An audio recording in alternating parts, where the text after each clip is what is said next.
One of the first things you learn in Cal 2 is how to estimate the area under a curve. We do this using Reimann sums. When we draw a series of rectangles with equal widths, or just envision them, and then add the areas of each of them, this is called a Reimann sum. Now obviously this isn't a perfect way to do it just yet, but it can provide a good approximation. Now you can see that depending on the function and how we decide how high each rectangle is, our approximation can be an overestimation or an underestimation. In this image, I've made the height of each rectangle equal to the function value at the right endpoint of each rectangle. Do you see how each one is drawn so that the right side of each width is a point on the curve? We could instead make each height depend on the left endpoints. See, these red rectangles are drawn so that the left side of each one is what touches the curve. So the left side of each rectangle is what defines the height of the rectangle. In any case, you can see that there will be parts of some rectangles that are actually above the curve, which would give us an overestimation, or there are parts of the area under the curve that are not getting counted in the rectangle, which would be an underestimate.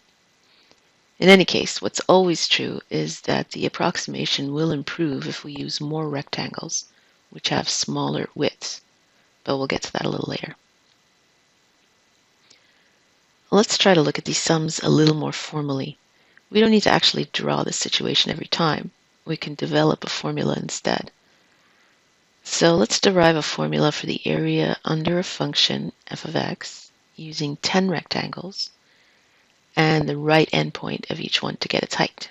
You see how these rectangles are all drawn so that the right side of each rectangle is what touches the curve at its highest point. The first thing we do is define between which two values of x we'll find the area.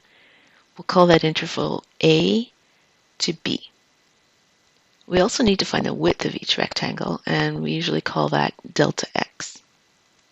The width will depend on how many rectangles we're going to use. Here we'll use 10 rectangles, so we're also going to have to figure out the different heights of the 10 rectangles. We'll need to find the 10 values of x, which are the right endpoints of each rectangle width. So let's label those x1 to x10. See, x10 is actually the same thing as b here, which makes sense since b is the right endpoint of the 10th rectangle. Now we're going to have to plug every value of x into the function to find the height of each rectangle. So we will be finding f of x1 all the way to f of x10. The approximate total area of the region under the curve, then, is the sum of the areas of our 10 rectangles. Each rectangle is equal to its height, or f of x, multiplied by the width, delta x. It's always delta x. Now we can actually factor out the delta x to make the calculations a little less tedious.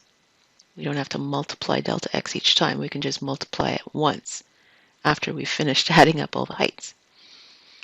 So a better and more shorthand way to write this sum is to use sigma notation.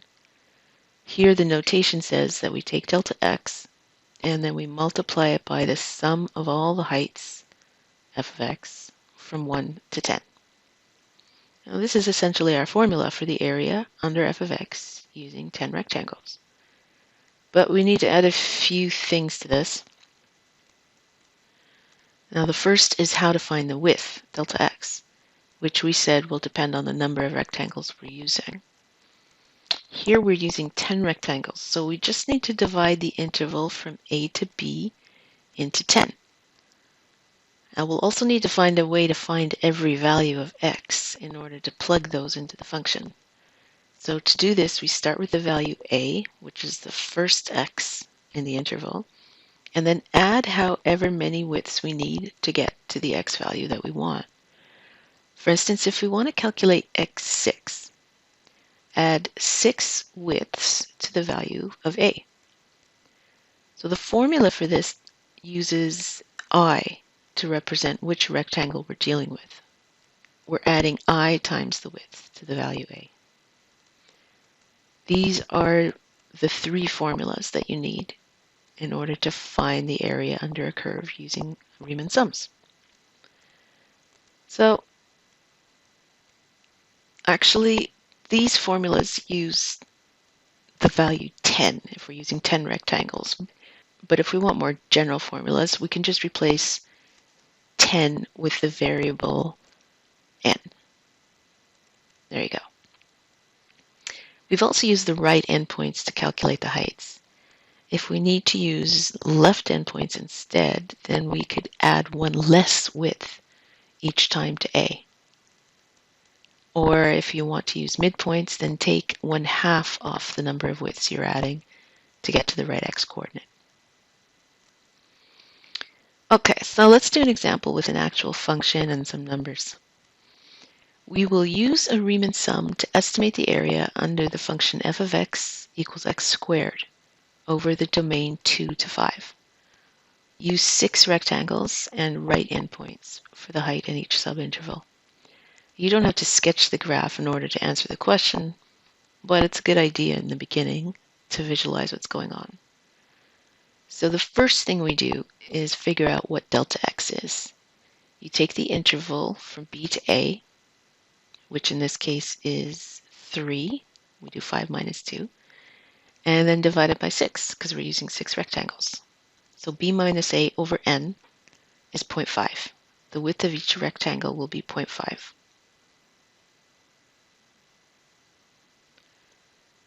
The next thing to do would be to figure out what every value of x is that we're going to be plugging into the function.